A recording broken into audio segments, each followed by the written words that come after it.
Welcome everybody to Bitcoin Live with me, my co-host Sid. Hey Sid, how are you? Are you there?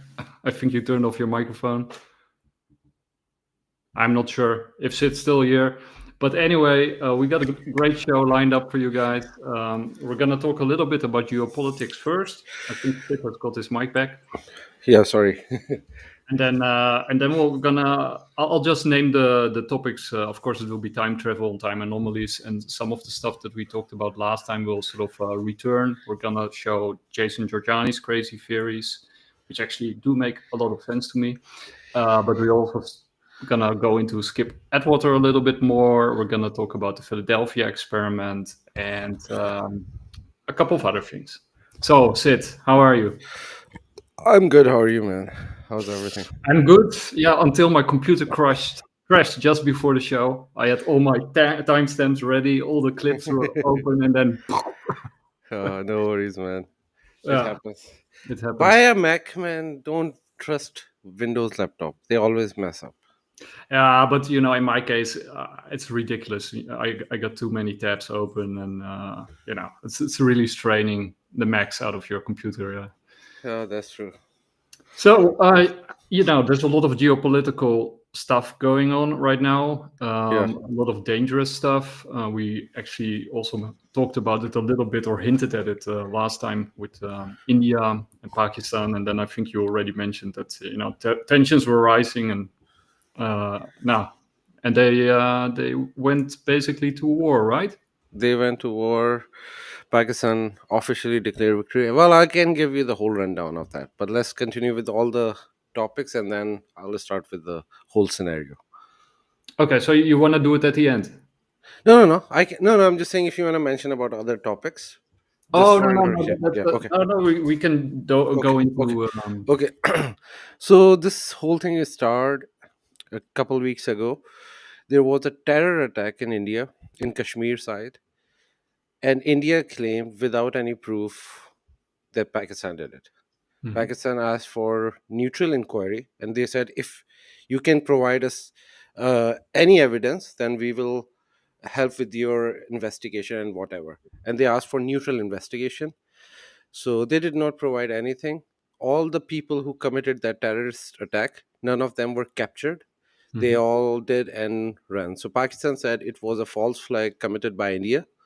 Mm. Uh, and for the reason for that act, because they want to get out of Indus water treaty, which which is a treaty signed by Pakistan and India, that there were five rivers coming from one area. So Pakistan holded three and gave two to India in Mm. 1960. It was signed by World Bank. All the international countries were involved. So after the terror attack, they backed off from that treaty and they said we will stop all the water because the water is coming from Indian side. Mm. Well, there was things going on and they were pressurizing diplomatically. And then on the night of 6th and 7th of May, India attacked on civilians of Pakistan, not on the line of control, but in the actual Pakistan. So Mm. Pakistan have two borders with India. One is like the main borders, which is internationally recognized, and one is in Kashmir, which is line of control. It Mhm. is not decided. So that is just a line of control. That's not a border. They always fight over there. But that whenever anything happening on line of control, nobody get the news because that's just a line of control. But on borders, if Mhm. anybody attack in the border of actual Pakistan or in India, that's an international incident. So they precisely targeted a mosque. Children's were hit. Children's were not were hit. They were just killed in that attack. So right after that, Pakistan started to defend on the same night Mhm. with Air Force and the military. So Pakistan Air Force actually destroyed five of their planes, including two Rafale. And this is the claim of Pakistan, but the neutral source claim at least one Rafale, one Su-30, and one MiG was destroyed. So if we are just taking third-party stats, three of the planes were shot by PAF. And Rafale if anybody knows, like what this was like the one of the biggest thing in Indian politics, that they bought Rafale. It's like the most expensive plane. There was a big controversy around it as well, about corruption in India. Anyway, but they were like so confident that Rafale can destroy anything. Anyway, and Rafale in the history never been destroyed since 2001 when they launched. This Mhm. is the first time Pakistan shot down any Rafale in the history of Rafale. So it's a big news, and it was confirmed by Dassault, the French manufacturing company of of Rafale. And Yeah. Pakistan only used Chinese weapon. Some of Mm. them they built, like they mainly used two weapons. Oh, sorry, two jets. One was JF-17, which is like Pakistan and China combined product. They made it together, so it's like Pakistan made. And then J-10 is a new 4 plus generation new, just China made plane. So they used Chinese plane to destroy Rafale and all those things. They also Interesting. have F-16, but they didn't fly any F-16 because I think there is a thing going on that they don't trust United States anymore, so they are not using F-16. Otherwise, F-16 is like one of the most famous planes Yeah. in the world. Yeah. That's like the airplane Kalashnikov. Yeah. So anyway, that night they defended it. That response was really good. Anyway, India didn't like it because no Pakistani jet was hit. It was like a complete dominance by Pakistan Air Force. So Interesting. yeah, 2 days later, no, not 2 days later. Next day they sent around 50 drones in the cities, main cities. India. India, yeah, India sent 50 drones in the cities, and these were Israeli-made drones. And according to some reports, Israeli pilots in India were flying there. So not even India was. So it was like kind of a joint, but that's just a rumor. It's not confirmed officially. Mhm. But drones were definitely Israelis. And the each drone costed around $750,000. So it wasn't super expensive. It was not cheap, but not super expensive. So Pakistan did not use any of their air defense system because they realized that this is a trick from them to know where the air defense systems are hiding. So Mhm. they let them come in, and then they use electromagnetic jamming service to destroy them. And some of the citizens, you were using AK-47 guns because everybody in Pakistan have guns. Mhm. There is no gun control over there. Like you have to get a license, but it's very easy. Everybody can have a gun. So a lot of civilians just shot that with $1 bullet and everything. So that was a thing. It was again an embarrassment because they were not able to achieve a big victory. But again, it was kind of terrorizing, but people were having fun with all those things. And then next night, they attacked air base of Pakistan. And just know that Pakistan is not attacking anything. They were getting receiving attacks, and they were saying like, let's just escalate. But the Mhm. moment their air base was attacked, it's like they used BrahMos missile to attack that air base. But they defended it basically because this is when they activated their air defense system. Because when a missile come in, they have to defend it. So they did. So the missile were did it that like didn't completely destroy the airbase, but like hit some places in there. That was just one missile, so one missile can hurt little bit of the thing. And one soldier was killed in the base during Mhm. that. This is when the DGISPR, like the main spokesperson of army, said, now wait for our response. And they launched one of the craziest attack in the modern history. It was like it lasted for 2 to 3 hours, Yeah. and they destroyed 26 air bases in India. Only military targets. They jammed their military satellite. Again, that's a news to blinded them so they Mm. can't see what is coming for them. Pakistan Air Force entered. Like this is the first time the jets were entered. So in the previous battle, when I said Rafale was destroyed, no one crossed the border. Mhm. They were fighting from BVR, like beyond visual range. and they both were in their own borders. But this time, Pakistani Air Force entered. They destroyed, and I just got a confirmation because just before our our podcast, I was listening to the briefing, press briefing of the army that they destroyed S-400 battery Hmm. in Adampur. So they have this where they have already eyed on that. They have been tracking that S-400 system. S-400 system is like the highest, one of the best defense system in the world, made by Mhm. Russia. So number one always is like David Sling and Iron Dome of Mhm. Israel. They are really good. But then right after that is S-400. So S-400, I think it one battery, that one system in that area cost $1.5 billion. That was Okay. destroyed. Yeah, a So lot of a lot of soldiers died. This is so not you sorry, go so ahead. that it sounds kind of bizarre, but so you're saying the underlying cause of the conflict is a water dispute. Yeah, it, it started with according to Pakistan, false flag terror attack, and the Mhm. reason I'm calling it also because they have not provided any evidence for Yeah. that.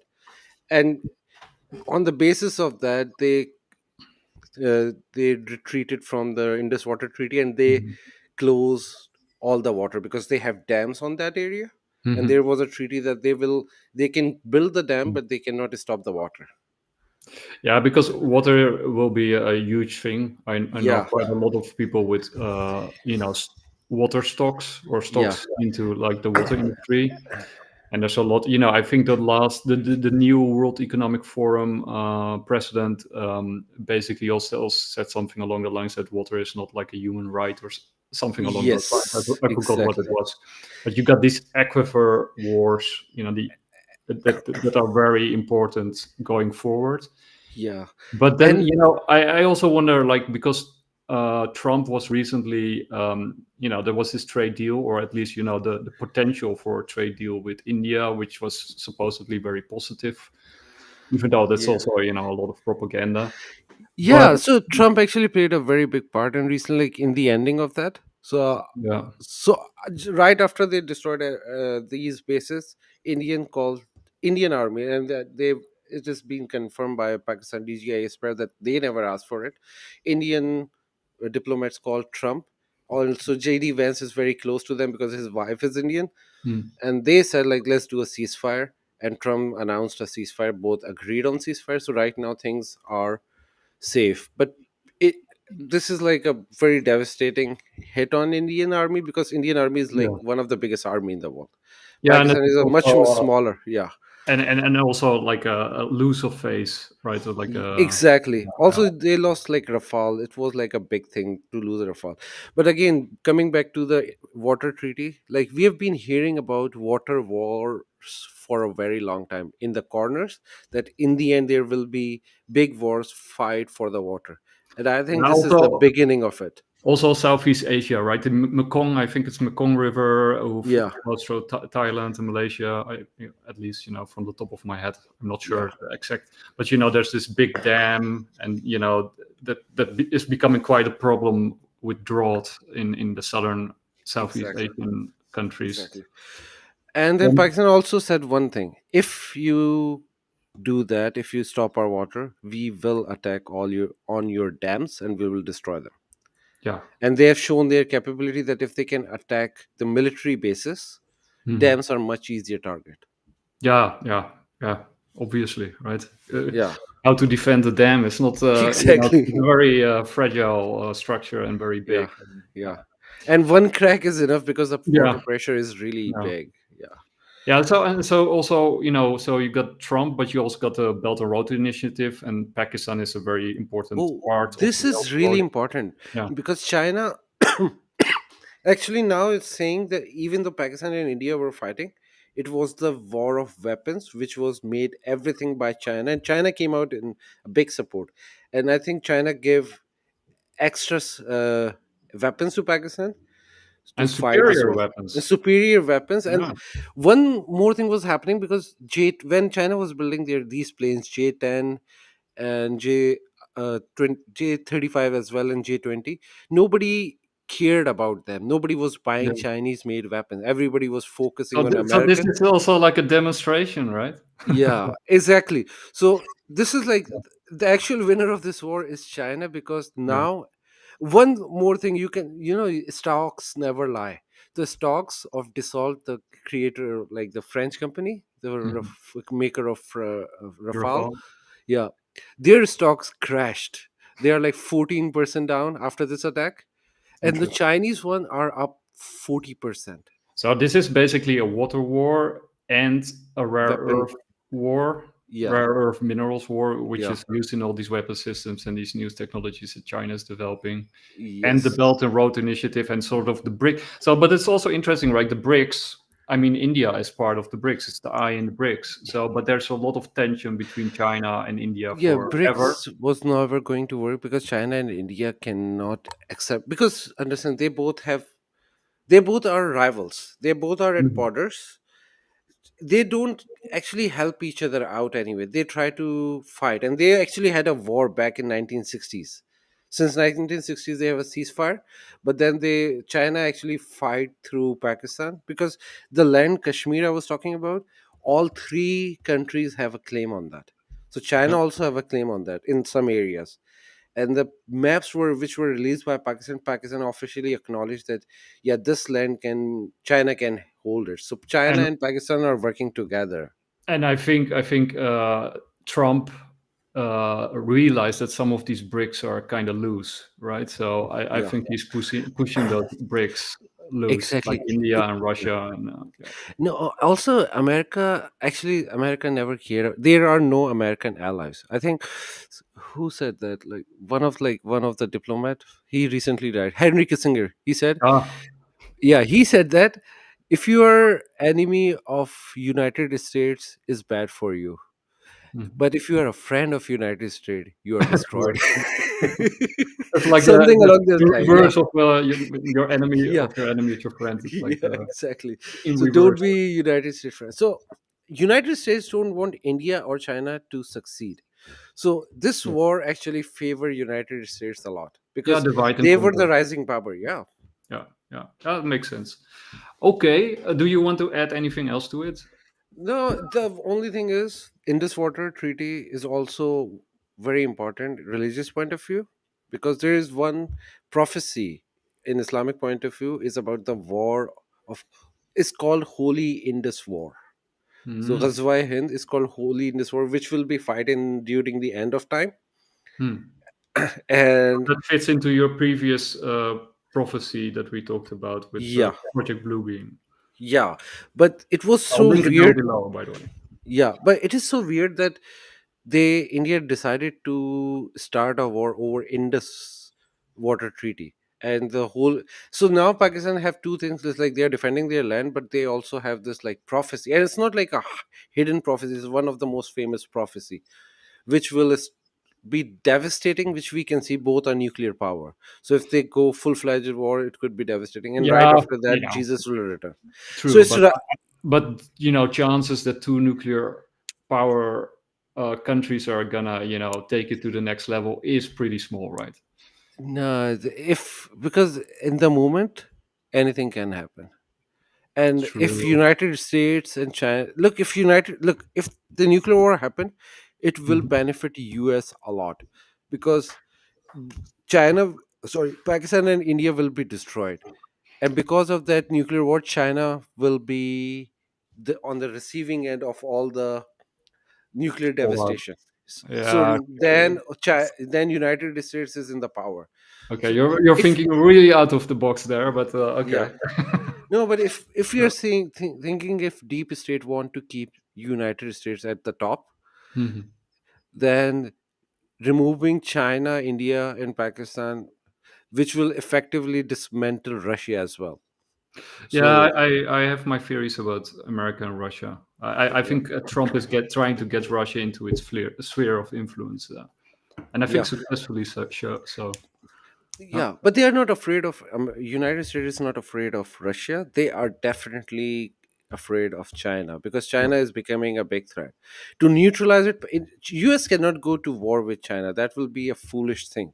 But using India and Pakistan, both are puppet countries. They are not like True. the superpower or anything. They are big countries, they have big weapons, but these are the trump card of United States. They were planted there to dismantle China, and if they go, 1 billion people die in the war, no doubt. It's like it will be devastating, but China will be there on the receiving end. No trade will come from China Yeah, for decades. instability is Yeah, a plus. Yeah. Okay. Well, anyway, we'll keep a track on this story because it is definitely interesting, and yeah, also the way India reacted is kind of strange. it was strange. Um, Yeah, and but we have a big show, yeah, and we have a lot of stuff to cover. So we're going to start with Skip Atwater, where we were last time. And so it's a little bit like a recap, but I want to sort of emphasize a couple of things that were sort of that we didn't come. We didn't have enough time last time. yeah. So let's start with Skip, and then we'll just move forward. So this is the first clip. Got it here. Skip Atwater, who created Project Stargate, the remote viewing project. What neurological structures in the brain are responsible for these altered states of consciousness? Is it simply dreaming? That is an interesting question because we've been thinking about the brain for a long time, and the brain is this and the brain is that. And it used to be thought of hundreds of years ago of that's just to keep your head warm because they don't know what the brain is and what's going on up there. But it's something that, over the past 50, 100 years has become the answer to everything. If it's this, it's in the brain. You have to fix this part of the brain right here. That's what's wrong with it. And so him asking this question is a reasonable one, given the education we have now. I'm not so sure that 50 years from now, that will be much of a question, because it seems that all these things that people do, whether it's remote viewing or whatever they call it, seems to have something to do with quantum non-locality, or the everywhere, every when of all information. What did you call it first? The quantum? Quantum non-locality is a technical term for it, but they had to invent that 60 years ago because they didn't know what was going on. There's lots of science on saying that there's no space and there's no time, and these people, we'll just call them remote viewers because it's a good thing to use as a name. Not that I like it so much, but that's okay. Everybody calls it remote viewing. What do you call it? I attempt to list out several different things. Are you psychic? Is that the word that one should use? It's a word that people toss around a lot. Are you clairvoyant? Are those words that you toss and pass around? But Ingo Swann kind of coined the word remote viewing because when he went to work with Stanford Research Institute, they didn't want to say, well, we're training psychics here. And no, let's just call it, remote viewing. That would probably be better, which I've gotten sidetracked in talking a lot here, but it's not really remote viewing because there's nothing that's remote. Everything is all one thing. That's the quantum non-locality. So these people that are doing the remote viewing have the ability to perceive everywhere and every when. And some of them. Yeah, so I think that's actually at the beginning of the interview, and I think it's a very sort of very elucidating way to think about this whole topic, right? Because like last time we talked about Donald Hoffman and the case against reality, and these new physicists, astrophysicists, I should say, but also physicists who say like basically space-time doesn't exist, or it's a headset, but there's a more there's a fundamental reality underneath it which sort of determines or creates space-time. Space-time is just sort of our evolutionary makeup, or we have evolved in order to sort of perceive space-time in order to make sense of our environment and to get the biggest fitness rewards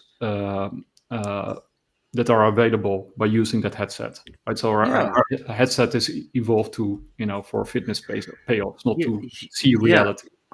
And then there's like a easily scientific, like you can easily scientifically proven that we can see very specific spectrum of light, we can hear a spectrum of sound, we can hear a spectrum of smell as well. So there is not like we can test that we are evolved to just stay around this specific area of this universe. We can only see, hear, or smell or touch what we can see. Even from touch point, we don't even know what dark matter and dark energy is, but we know it exists. So we can't, our even equipment cannot observe them, but we know it's there, which makes of 95% of this universe. Visible universe is we only know, 5%. And we know that matter is basically energy, Yes. and energy can turn into matter. So basically everything is matter and vibration.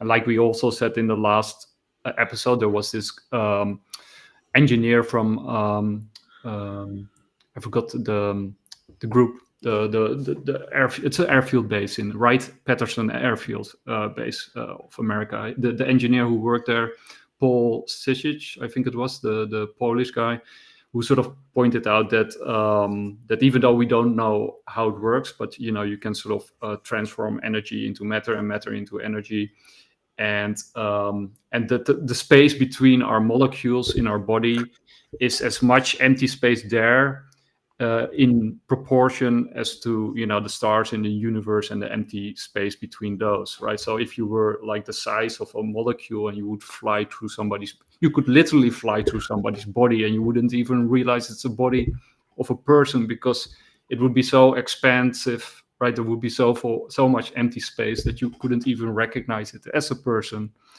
at that at that size, at that proportion. So basically we're empty space that's vibrating, and from our standpoint we look like solid bodies, but we are anything but solid, or bodies for that matter. Yeah. So, but we go on with the next clip, because But just before we go on that, it just gets so freaky that we are saying the words, but we cannot actually understand what we are saying.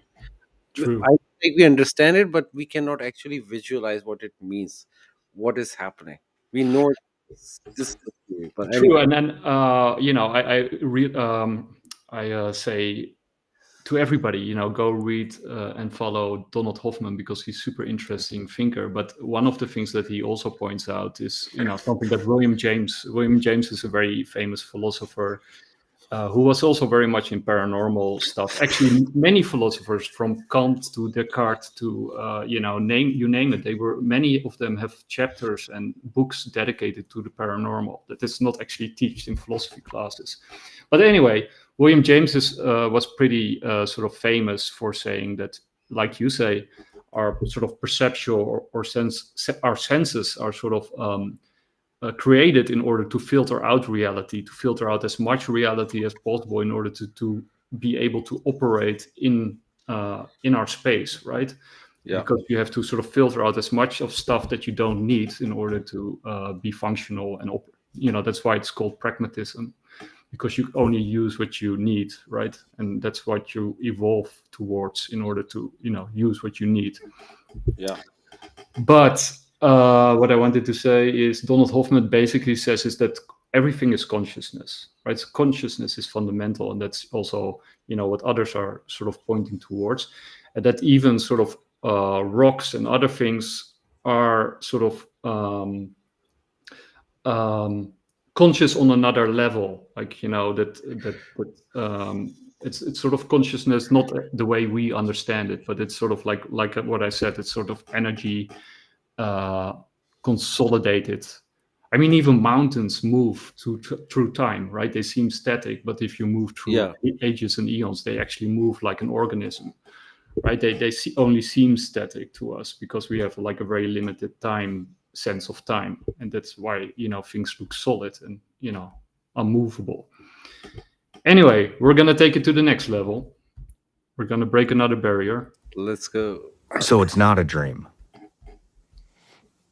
Well, then we've defined something called a dream, and by using the word dream, we all tell ourselves, "Oh, that wasn't really real. It was just a dream."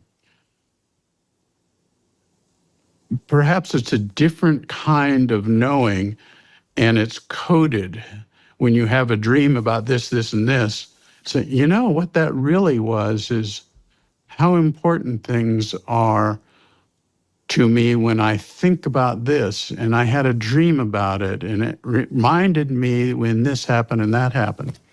I don't think there's anybody who really knows what a dream is, except that they go, "Oh, it's just a dream. Don't worry about it." So this is interesting. And I know this is going to tie into your childhood too, I think, but do you think that every dream needs to be deciphered and dissected and decoded? If you mean just tell my wife what my dream was, I think that's a good thing to talk about. No, I don't think that it's a thing to be decoded and figured out, and you should go see your psychiatrist and say, I need help understanding this dream. I don't think that. It's a matter of, obviously there are people who have real problems with that, and they should see the proper help things. But it's a passing thing. When you talk, what was the terminology again? Quantum non-locality. Quantum non-locality. So that comes from quantum physics, which is a brand new thing, only 60 years old, and making it simpler. There's no space, no time. Everything is everywhere, everywhere. And I'm going to go too far on this. People will turn the channel off. That guy's oh no, they're not going to turn the channel off. Because reason I'm asking is I don't understand. I've tried to talk about this so many times, and it's just over my head. And so when we say there's no space and no time and everything's happening all at once in the now, correct? Yes. What does that mean? So what was yesterday? If there's no space, no time, there's no yesterday. But it's past. There's no past and no future because it's all happening at once. But how? Because that's the way it is. It's a very interesting thing to ask those questions because many, many, many different people, thousands, millions of people, and different cultures have come along and tried to answer all those questions. So I think what that means is that's the right question. The fact that they can't answer it, but in what I've been doing for a number of years says that this information we get can only have come to this person one way. And that's the fact that they know this because they didn't read it in a book. They know this because they didn't get a phone call saying, you ought to watch out for this. They got a message from beyond space and time and came up with some information that proved to be true.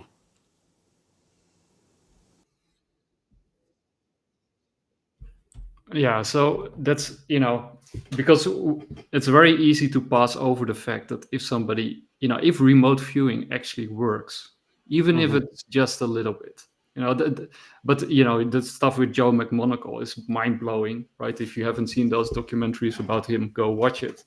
But even if it's just a little bit, like even, just the possibility. It's a proven fact it works. Yeah. It's a proof, yeah. But then, where the hell does that information come from, right? Exactly. And because, they like you said, it's not bound by time, it's not bound by place, it's not by, it's outside. They're literally getting their information from outside of space and time. Yeah. Right? Also, time doesn't actually exist. Yep. We are bound to it.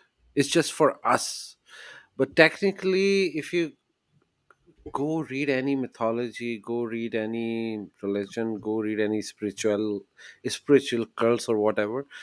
Every time you say the moment you are out of this body, time doesn't mean anything.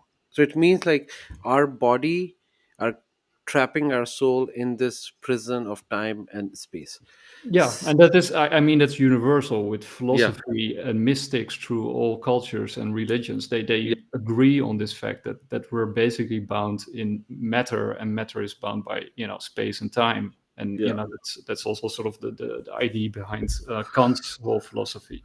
yeah, So, but yeah, like you say, if you can sort of escape it, and most say that sort of our mind or our spirit or our soul, one of those elements is not bound by time and space. yeah. I also have this one theory about the dreams because he was talking about dreams. Like, I do believe in multiverses, that there are infinite number of universes out there, and infinite number of version of us are also out there as well. So, and then I think our soul is connected to all of them. So when we go to dream, we have glimpse of what of our other selves in other universe, what they are doing. And then we last time we talked about with Carl Sagan and the hypercube. So sort of Yeah. hypercube is like that extra dimension Hmm. which contains us. And I think Douglas pointed out that we should be able to be outside of that dimension in order to see space and time like we do. So we are actually sort of also connected to that fourth dimension that Carl Sagan can't represent. We can only sort of see Imagine. the shadow Yeah. of it. But Yeah. we ourselves might be shadows of it. Like Yeah. because within philosophy, there's this, the hard problem of consciousness. Uh, because we're trying to explain consciousness from matter, and they sort of can't get there, right? They are trying very hard, but they can't really get from matter to consciousness. But like Donald Hoffman says, maybe we got it the wrong way around, and maybe we can get from consciousness to matter, which I think is way more likely, and which also sort of resonates with what Carl Sagan is saying in the fourth dimension and the shadow that he sort of and the hypercube, and the research from Donald Hoffman and many others. Also, for example, Thomas Campbell is also with From My Big Toe. He's also saying like similar things to what Skip Atwater is saying here, right? Because one of the other things that he just mentioned is, when we say we dream, we often say, "Oh, it was just a dream," implying that one doesn't matter, and two, that it's inconsequential and inside of our head, right? But what Skip Atwater is actually saying is that it's a different modality of being, which might have a broader access beyond space and time, right? It might be on the edge or between our reality and this fourth dimension, right? That you can sort of move between them while dreaming. And that's actually what our next clip will be about. Shall we dive into it? Let's go. Yeah. So this is Skip and his own very crazy childhood. So let's go. Yes. It What were you thinking? made an impression. Well, I want to go out and play with my friends. I found the first thing that I ran into when I'd go away from my sleeping self in bed, that I was in some sort of school situation, like night school or something. I was in something called night school. But then when I got a little bit older, I started go find my friends. Well, where's Mikey down the road? Well, hey, what if I go over here and find this? And they were out of their bodies too, although they didn't realize it like I did. And so that became part of my life growing up. So does that mean when you interact with somebody in a dream, you believe they are also out of body? I can't answer that question. I can only say what my experience was. And the question is, are they out of body? And I'm not so sure that we use the term out of body. It's happens in the hospitals and dying events and everything else. And so we've codified that as, oh, you were out of your body. And then I say, wait a minute, Skip, wait a minute. You're everywhere, every when. There's not a being in the body, you're being out of the body. So I had to just, well, maybe I shouldn't talk so much because I don't know what the heck's going on anyway. So the next thing that was kind of like that, telling the story of the weird family I grew up with, which contributes to my eventual career.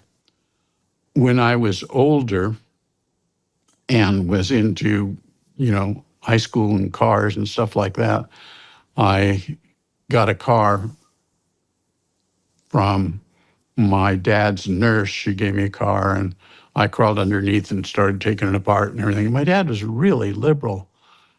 It was okay if I took stuff apart and the garage got dirty, and he'd look under the car and say, "How you doing down there? You making any progress?" And he was very much, and let me find out for myself and let me figure it out for myself. And got that taken care of. And then later, I bought my uncle's car for $100, a 54 Ford. And immediately I went to the other uncle who gave me a 292 engine, which I had punched out 60 thousandths with a racing cam in it and so forth and so on. But there was something else going on. I could look at the car laying underneath it and look at it and say, oh, I see what's wrong. The exhaust pipe bracket is loose. And it wasn't something that I could see physically. It was like I could see through it. And later in life, I learned they had a name for that called remote viewing. And I was like, well, that's pretty weird. I guess when you go to a mechanic to get your car fixed, that's why our mechanics know what's wrong with your car, because they can do that, just like I was doing with my car. Later, I found out that isn't what they. Yeah. So, that's also a very unique take on remote viewing that he presents there, right? With the car being a car mechanic that can sort of look through the car and figuring out what's wrong with it. Yeah. But more importantly is, sort of the dreaming aspect again is, because we're thinking we're out of body, we are having an out of body experience, but, our body might actually be a reflection, right? Who's saying we're out of body? You were thinking from the body, but maybe we are already outside of it, right? Or maybe we are trapped in a body, right? This maybe our physical existence is actually a different modality of being, limited modality of being, in order to physically operate in the world that we inhabit. And it might not be our natural habitat at all, right? These might actually be vehicles in order to operate this plane of existence. Yeah. Yeah. It just like, what happened whenever we discuss that, like I literally start having visions of like what could be there. Like it somehow it triggers something in my brain that I can imagining all those things. The pictures, like I can get out of this wherever I am, and the whole different universe open in my head. Anyway, but yeah, I really like the idea that we exist everywhere, everywhere at the same time. Yeah. So it's not actually like Skifwater is saying that, yeah, it's his word. So yeah, when we are seeing something, it means we are actually there watching it. It's not like actually out of body because we are there already. It's Yep. just we are getting that information in this vessel. Yeah, and it's actually, our sort of bias to think that we are inside of a body, because that's, where we are most of the time. Now, Yeah. it might actually be like nothing more than a bias, right? Yeah, but one more thing I want to say, that one thing I don't believe in, that because there's like this concept that everything is the same soul. I don't believe in that, because I know you and I are a different conscious. We are having different things, we are having different thoughts, we are different people. So I don't believe that we all are one consciousness. I think our origin is one consciousness, but we are separate entities existing in different places. But that's also a very ancient idea, right? Because Yeah, you it is have, like, ancient idea. for example, in Kabbalah, right, the idea that God has to splinter itself in order to re-experience it, or in Hegel, or you got so many different that you basically that consciousness has to shatter because as when it's one, like Parmenides, I think Yeah, that's the English version, in Plato's dialogues, when Parmenides says like everything is one, it's perfect, it's perfect unity. So in order to sort of create experience, you have to dislodge or break apart or shatter the one in order to create time and space, and then for it to re-experience itself and to become whole again. Like, so that's a very ancient idea, right? it's a Like, very ancient idea. The only thing I disagree with is the idea is like everything is splinter from God. I don't think it's God. I think God is an unimaginable and unknown creator. Nobody have seen it. Nobody can even imagine it. He is the real creator who created the soul, Mhm. Holy Ghost, whatever you, Holy Spirit, sorry, whatever you want to say it. One big soul, Yeah, and then that is split it into that. So it's not the yeah, God. We are not the God, but we there was like one massive creation, which is, as psychedelic people will understand what I'm saying, is like it's called well of souls. There is something, well of soul is like a terminology is being used, that every soul came from that well and it will return back to that. So yeah, yeah. but that soul itself is not the God, it's the creation of God, but we don't know who is the real God. He exists without existing. And you also had, like, for example, Spinoza, who thought that you had like pan and psychism. So not panpsychism, but pan and psychism. So it's sort of God is bigger than the totality of what exists. And Yeah, we are sort of panpsychic in the sense that our body and our mind, or our body and our soul, are one. They're just different reflections of the same thing in a different plane of existence. But they're like, yeah. uh, but they are not God, because God is even bigger than nature and us. Yeah, Yeah. yeah. So But body and soul being one means like during this experience, a body and a soul merge and it become yeah, one. But yeah. right after death, they split. Body is just a vessel. It doesn't matter, and the soul is the real consciousness which travel, which can go to the next level or whatever. We don't know what's happening out there, but currently we are merged and having one physical experience, and this is Yeah. just one of many experiences. But I want to add one more thing. So, because you have like many different traditions and many different versions, but what I said earlier about Donald Hoffman and thinking that you got consciousness all the way down, like turtles, right, in those ancient texts, or elephants, or whatever it is. But anyway, for example, from psychological studies, I think I mentioned that also one or two times with Ian McGilchrist, right? You got the left brain and the right brain, and they are separate entities, right? If you turn off one of those areas, like the right or the left hemisphere of the brain, you get a different personality with different personality traits, and also, it can do different things without one or the other side of the brain. So they already found this out, like with brain damaged patients, but these days you can turn it on and off with magnets, brain areas. We also discovered, like in one of our previous show with unlocking the mind, that you can actually activate latent psychic abilities, if that study is true. But it's a study, so I imagine that it's true. There's different studies that show it. But anyway, the point is that together, the left and the right brain are one. Right? They experience. I think right now that I'm one person. I'm not thinking like, oh, that this is my left brain and this is my right brain. Yeah, Together, they are functioning as one entity. And you could argue that your entire body, your cells, and the organs that make up your body are, and your gut, which some people say is like your second mind or your first mind even, and your heart, that all these things actually make up who you are, and that if you shut down one of these elements, you actually become a different person, which you know it shows that that is actually the case. So what if we as humanity, as a species, also form something bigger at a bigger level, like what we said with the atoms? Like if you fly through a body at the atomic level, you can't see that it's a body, right? You think it's just floating atoms, and it doesn't, it's pure randomness. But when you zoom out and you live at our plane, you see that's a person.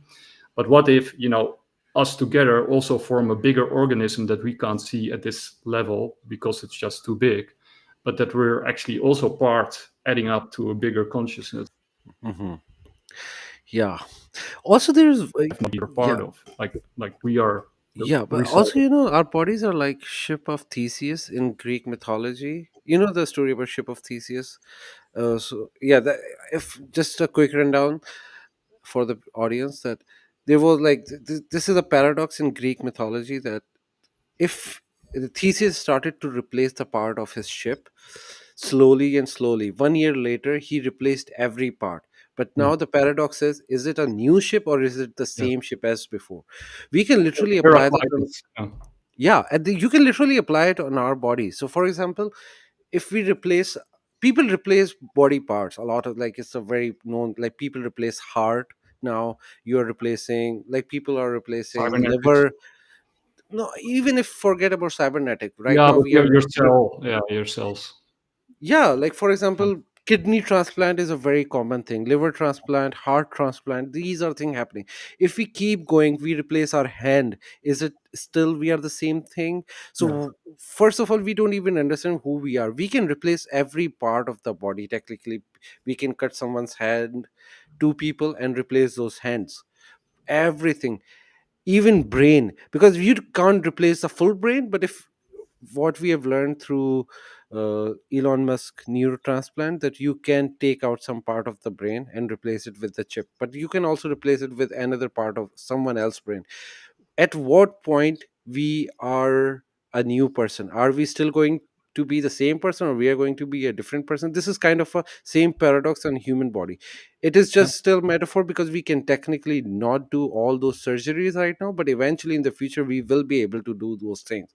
So at that point, like, who we are, what we are, and is the consciousness is inside our body, or is it just like receiving Well, from somewhere else? well, we haven't even talked about much about near-death experiences. I mean, Yeah, Skip Atwater just talked about it a little bit. But like you say, even your cells, like the cells that make up your body, like I think I forgot the amount, the amount of time, but in a very short of amount of time, you have actually recycled and changed everything, all the cells exactly. in your Yeah, entire body, right? That's why you even your grow. blood, old blood just replaces with the new blood, like old blood cell replaces with the new blood cell. Yeah, but to your point, I think I've been saying for years now, actually since we started Bitcoin Life, I think Ghost in the Shell, the manga Ghost in the Shell, and also the movie, which is brilliant, by the way, not Yeah, the human, but the anime movie. I think that's the template for the world that we're moving towards, right? It's all hmm, about identity, firewalls around your consciousness, like uh, this whole sort of universe will be very much like Ghost in the Shell, and all the problematics and yeah, moral dilemmas and identity issues that come along with it. That like hacking the brain and becoming yeah. somebody else and all that kind of stuff. But I'm not sure if we're gonna make it. Now we have to do many weeks of episodes anyway. But I just want to add one more thing.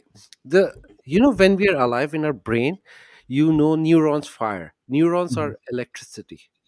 The difference is, like, the person in a dead person and a live person, that energy suddenly disappeared. A live person have this energy in his body, in his brain, and the moment person dies, energy is gone. And scientifically, we know that energy cannot be created or destroyed. So this energy is coming from somewhere else, and it is going somewhere else. It is not You, like, also the I think they even made a movie about it, like the 21 grams. That I forgot, there was one scientist, I think it was a Russian or something, who weighed a dead body who weighed somebody before he was dead and then after he was dead, and there was like a discrepancy of 21 grams, and that the soul Mm. weighs 21 grams or something. Yeah, They officially they haven't replicated these studies because it's very difficult to weigh somebody yeah. before and after, just after they die, right? Yeah, I don't even know that that way anything. But the point, the one thing which we can easily test is like, yeah, we know there is electricity in our Yeah, brain. Right after that, energy is gone, and where it is gone, like where did first of all, where yeah, did it yeah. come from, and then where did it go? And Well, scientifically, energy is like very well understood subject. We know what is energy. Everything is energy. So actually, all this is sort of connected what we're going to talk about, because it also has to do with plasma research and Townsend Brown and all that kind of stuff. And but yeah, absolutely, absolutely, you're right. And I wanted to say something. Hey, there's Paul in the hey, comments. Paul. Yeah, to everybody who's in the comments, right? If you have any questions or remarks or comments, just drop them, and you might get in the show. Or if you want to get into the show, just tell us, and then we'll pull you into the show. That's Yeah. also possible. But let's move on to the next clip, and then we're sort of done with skip, and then we can skip. I'm where I am right now at 77 years old, and the experiences I've had, I have no doubt that there is something going on besides us on this planet. There's something else there. And maybe because the everywhere, every when, and if they are all one, there's no such thing as they're part of us, they're part of our family, they're part of our group. Interesting concept that I've not heard before. So that was a short one, but that actually ties into what you said earlier, right? Are Hmm. we all one? Are we not all one? In what way are we different? In what way are we connected? Are we connected, right? And also what you just said with firing neurons, it made me think about the fractal, right? Because Mm. the universe is basically one giant fractal. Like what's happening in our brain and the firing of the neurons and the way the brain is structured is Yeah. very much similar to when you zoom out and you look at the cosmos or the universe and the solar system and all these different stars. How that is structured looks quite a lot like a brain if you zoom out, and sort of the plasma fields that flow through it, and you got the idea of the electrified universe, which is tied to plasma research. So you've got these fractals also on the planet, right? The coastlines, it's all fractals, fractals, fractals, fractals. Like, so makes you wonder. Also, one more thing, these things can never be proven because this is beyond our capability. So discussions like that will always be Philosophical philosophical and speculations. and spiritual. And it's, Yeah, yeah, like, but yeah, like scientifically, I don't think we will ever be able to prove them, because this is, I think, a personal experience. Every person will experience it in its own, in his or her own way. So yeah, we will always speculate. We'll come up, not just me and you, but like every human out there, we will come up with new theories, we will come up with new philosophies. But eventually, I think, eventually it's up to you as a person to have your own inner experience and make up your true. own mind. And, Yeah. and it also ties into the psychedelics that we talked about. But also, as Donald Hoffman pointed out, there are more and more physicists and astrophysicists who point out that there are structures outside of space of time that can be used to explain space and time, right? That they actually follow. Yeah. How do they know that? Like, what Oh, methods they have? yeah, that is way If above something my is, pay grade. look, we are, again, we discuss, like, we are in the prison of a space and time. We don't know what's happening before Big Bang or after that. We know everything about after that, but we don't know what is outside this space and time. So how do they know that there are? Yeah, mathematically you can create models, but that's the best you can get right now. I'm not saying. By the way, about multi, like, universes, this can be tested in the future because that's a physical phenomena. So maybe in the future they can figure it out. So but right now, if you are saying that there are structures out there, how do they know that? Like, Well, those- it kind of reminds me of the Platonic forms, right? Plato was actually already sort of speculating about it, that there are like certain geometric forms that actually structure reality as we perceive it. And, some that often reminds me of sort of the things that you see when you have a psychedelic experience, like you see all these geometric shapes, in certain forms that you sort of go through these passages. And also, to sort of add on to what you said is like, if all this stuff about outer body experiences, near death experiences, remote viewing, all this kind of stuff is actually real and has been classified and hidden from the public, right? If it's actually all real, as all the cultures agree on through time, then you can actually also explore these avenues scientifically, right? As they are now doing in Cambridge, I think, with psychedelics. yeah, but even with the scientifically, the whole research is based on individual person.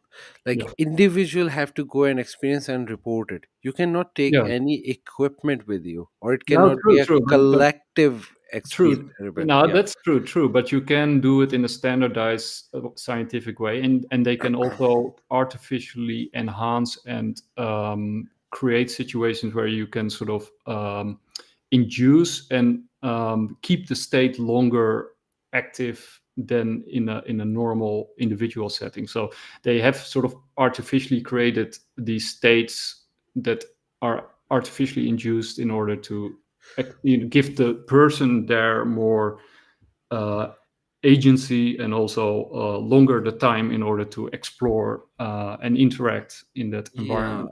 The problem, okay, yes, keep doing that, but I will just tell you that these are the things should not be forced, because they're this is a very dangerous territory. And if you prolong it and you do it more than your capabilities, yeah, scientists will have a good data, but it will devastate the person who is involved in that, and you are experimenting with a human. So just make sure that you are actually destroying someone's life, so be very Yeah. careful with your studies.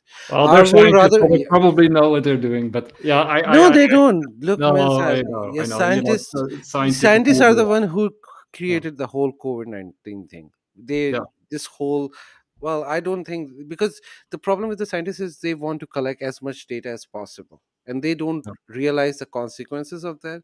That's why we have all those crazy stuffs happening because yeah. of them. So I don't trust scientists, but yeah, Now, sure. yeah, I agree in general with what you're saying, but I think in this case with this study, it's not like some kind of Frankenstein study that they're doing over there. It's you can actually follow it. You also got like the University of Virginia of Perceptive Studies that I showed last time. They're doing similar sort of research, only it's more focused on near death and reincarnation and other kind of stuff that they're Mhm. focused on. So you got more and more sort of the standardized scientific method, procedural ways in order to investigate this stuff. Instead of like anecdotal, you and me, just saying stuff, and then people can always say, "Oh, it's just Nick or just Sid," and whatever. But if you do it like in a standardized procedural scientific manner, you can recreate and reproduce results, and compare them, and basically you can use the scientific method to explore it, right? And then you get better results as a result, which is also what they're doing with Skywatcher and Jake Barber. Yeah. But I want to move on to sort of something that's connected to what we're talking about and what Skip was talking about, and this is like really crazy. This has to do with well, it's all very crazy, but it's more crazy than what we've showed so far. This is like the telepathy tapes. Uh-huh. So we're going a little bit back to the telepathy tapes, and this is the talk on the hill.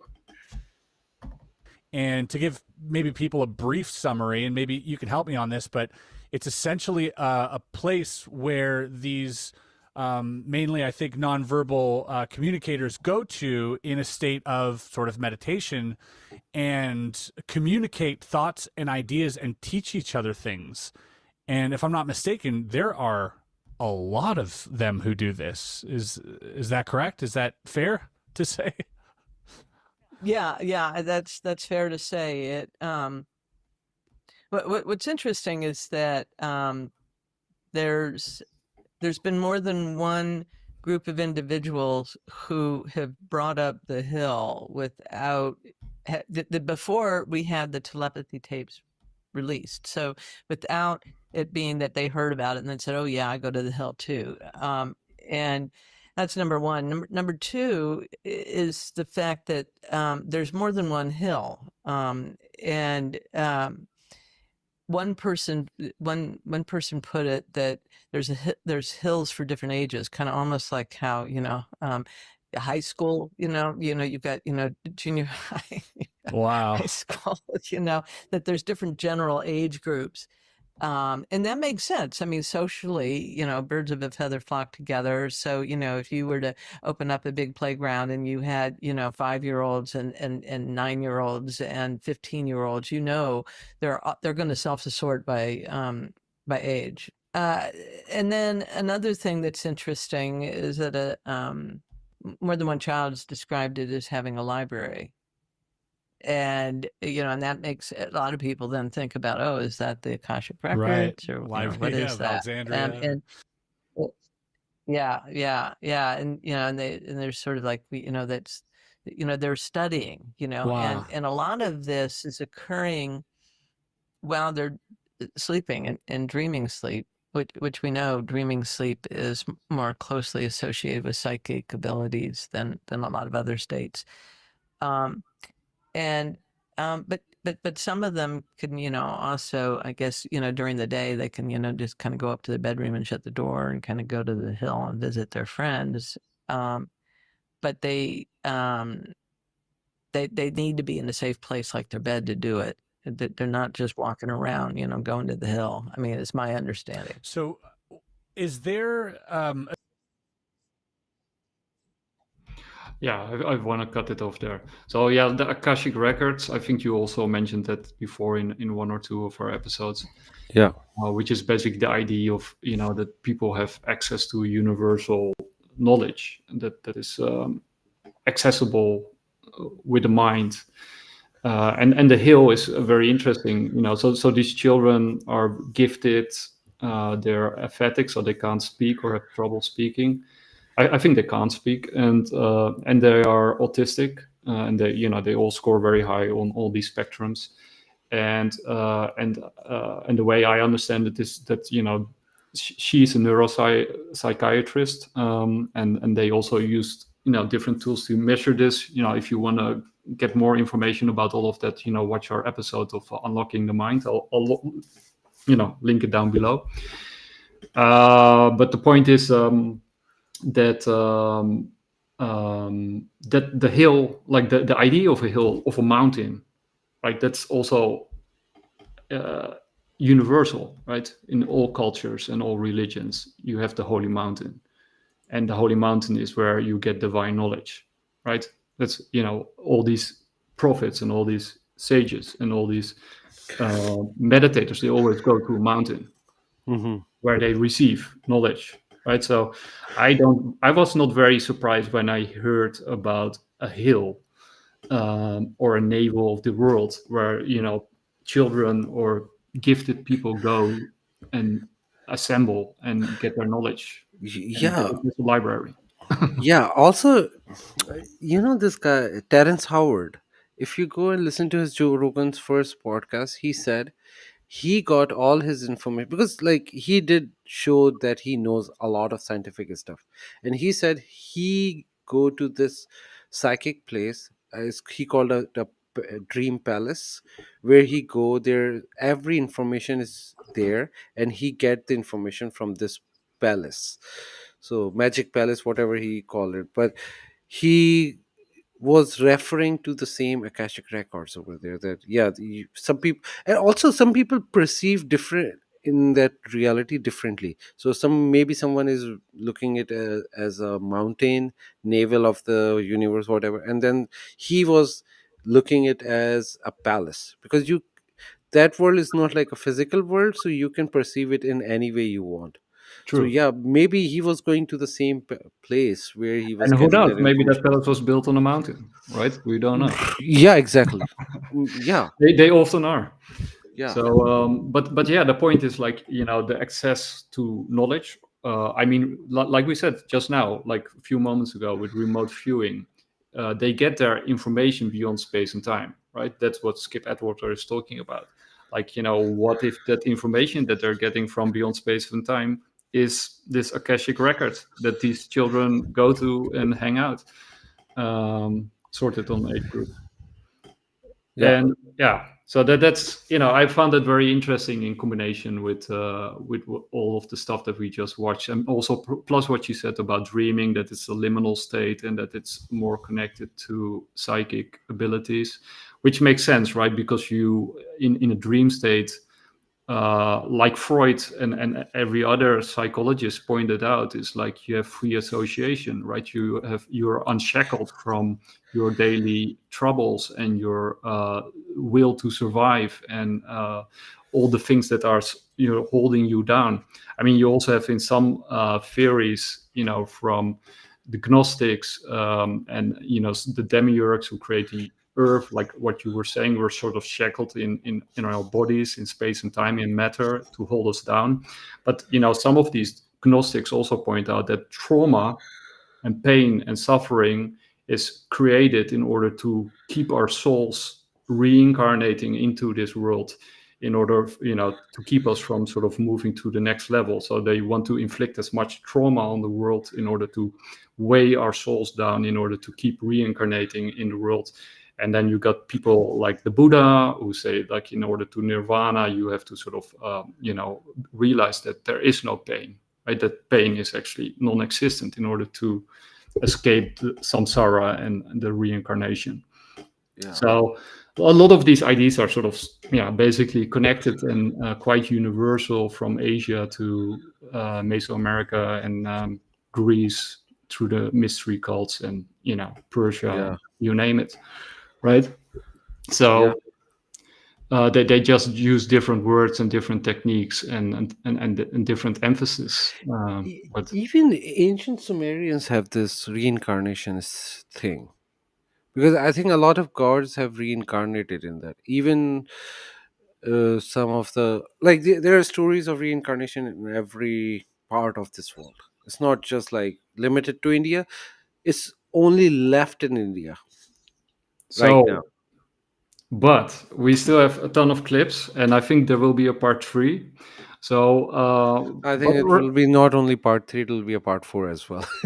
yeah, and we'll start touching upon other stuff as we sort of go along. So, Yeah. this one will be Giorgiani, our favorite wacko. Yeah. So here we go. I also had a near-death experience when I was, I think, actually 14. I was at a sleepaway summer camp in Amherst, at Amherst College. It was like a prep school / summer camp type of thing. And one night, I think it was probably around 2 o'clock in the morning, asleep in my bed, and I noticed that my heart is beating. I'm asleep, but I become aware of the fact that I'm sleeping. And there's no sensory stimuli whatsoever. It's just blackness. And I become aware of my heartbeat. And it gets slower and slower until it stops. And when my heart stopped, I felt myself shoot out of my body. Not through the crown of my head. People talk about crown chakra or whatever, but it was actually through my feet that I left my body. And I was pulled into this voidness, which I don't know, it's really almost indescribable. It's ineffable, but it was like a bluish black seething dynamic energy that was at the same time a void.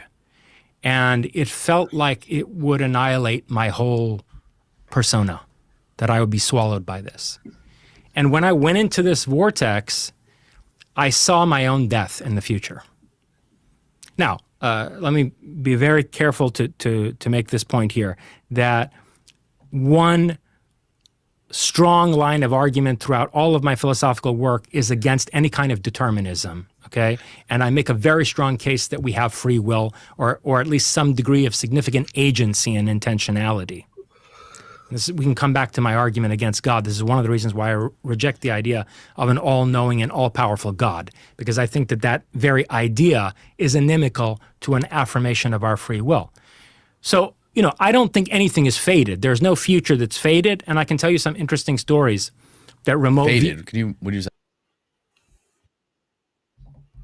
Okay. Well, anyway, I want to cut him off there, but I actually have another clip lined up, but maybe before that, I want to comment on that.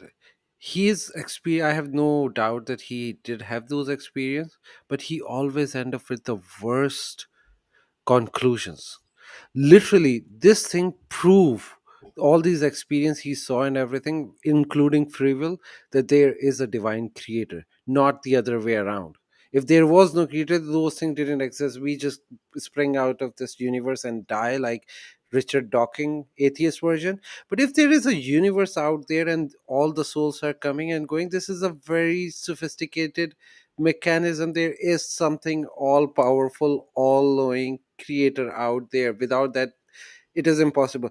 It is impossible to just have this universe without God. And you are including all that is spirituality and then coming to a conclusion that there is no God. Oh my God, I don't know. Yeah. Like but his yeah. conclusions, I look, you can trust his words but never take his conclusions, because he is always going the wrong direction. Let's go. No. Yeah. I think you should always take everything he says with a grain of salt or more, but and use your own thinking and your own critical mind. But I think his main argument there was against fate. That you can't change fate. So if you look into the future, like a remote future, he was sort of going into a tantrum or sort of about remote viewers being able to change the future after seeing it, like Pat Price and others who sort of were able to make sure that terrorist attacks didn't happen after seeing them in the future, or drug no, I totally agree in that point that I am not deterministic at all. I believe in 100% free will. I like everything we do is our choice. No deterministic thing happening here. So otherwise, his point is like, if God is everything, where does that then allow and knows everything in advance? And if that, where does that leave? No, but this is what you think is like God has created free will. Because if he created a deterministic world, then it won't mean anything. Because like, what's the point? I think what God wanted to do is to give humans a choice to do something more. He didn't want to impose his will. But then you get sort of into the sort of the theological problems. Like, if God is omnipowerful, how can he then? How can we sort of decide something that goes against his will? Right? No, but he gave us a free will to do whatever we want. This is the whole point. Yeah, because it doesn't matter. But then he's also not omniscient, right? Then he can't know everything, because he can't know what we're gonna decide. Because if he does know, then it is very we simple. don't have free will. Okay, let's just say there are again, the multiverse concept come out. If you look outside of the multiverse, you see infinite versions of you doing infinite different things. Okay. You are seeing I know everything. Where you're going. No. But I was just saying, if God exists outside the timeline, he can see every possible outcome, and we can choose from those. We can go and navigate where we want to go. So that will make him easily all-knowing. But he wanted to see where we go, which path we take. Okay, so this is the experiment of God. So that won't affect free will and his all-knowing. And then also you could argue, like we said before, like the immanent, maybe he is experiencing himself from within. Like maybe we are God in that sense, that we are shattered, but we're parts that make up a bigger whole, which is bigger than we are ourselves, and that it is experiencing itself through this sort of giant experiment. Yeah. But let's move on a little bit. Did you die? Did you think you had your heart actually stopped? All I can tell you is, Or was this some sort of crazy dream? no, it was not a dream. It was definitely not a dream. All I can tell you is, as we say in philosophy, phenomenologically speaking, right, being very attentive to what I actually experienced at the time, it felt like my heart stopped. Was there any reason that would have happened? Did you take anything? No. I didn't take any drugs or anything like that. No. Now, the other possibility is this, that look, there are phenomena where there's a kind of dilation of consciousness where your sense of the passage of time changes dramatically. And one possibility... Dilation of consciousness. Yeah. So like you can, when you're in very intense states of consciousness, time flows differently for you. Yes. You don't notice how many hours have gone by. Right. And you're completely immersed in something, right? And it's possible that what actually was happening is that my sense of time warped to where it slowed down to where my consciousness sank into the space between two heartbeats. That feeling as if my heartbeat were getting slower and slower was actually my experience of the passage of time changing. But in any case, it basically was this NDE where I left my body and I saw this precognitive vision of my death. And I'm sure that acted as a significant catalyst, like a lightning bolt to further intensify my interest in, these edge science subjects and religion. Yeah. I think that's a very interesting idea that he expresses there. Also, it's very poetic, like that he sank into a space between two heartbeats. I think there's actually an Arabic poet who sort of says something along those lines. I forgot his name, Al-Gharabi or something. I'm not sure, but that's at least it's a very Arabi. He Yeah. was like one of the greatest Sufi saint. I really like him. Yeah. Anyway, can you quote him like what he said? No, I didn't have it ready, but it just Okay. reminded me again, when I heard Okay. it. No, but like, what was the gist of it? Like, But sort of, that you sort of sync between two heartbeats, oh, and that's sort of the passage of time. So he's talking about the dilation of time, and that he had the idea that his heart stopped, but perhaps his heart didn't stop, but his consciousness got dilated. That sort of he had the feeling that his heart stopped because time became so slowed down that he actually that he actually didn't. He was not seeing his next heartbeat, right? Because the time stopped. yeah. This happened to me with my mushroom trip. At one point, it felt like when I was actually at the start, when they hit very hardly in the beginning, after an hour, it felt like my heartbeat stopped and I'm just existing in an heartbeat. So I can see Yeah, what yeah. they are saying. I can understand. It wasn't anything serious, but it felt like time stops and everything is around me slowed down. It's just between one and two, like Yeah, between two heartbeats. yeah. Well, so, but and then of course, people say like it's just inside of your head and it's just a sensation and it doesn't mean anything.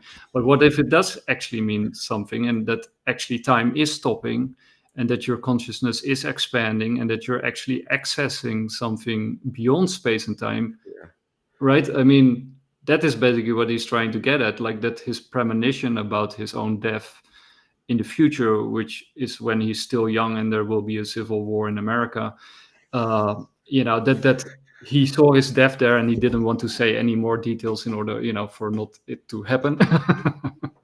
but this premonition came about through this very strange experience that he had one time in his life when he was 14. And then there's more to it. I didn't play the whole thing. There's some more aspects to it. Also, the color blue plays an important role.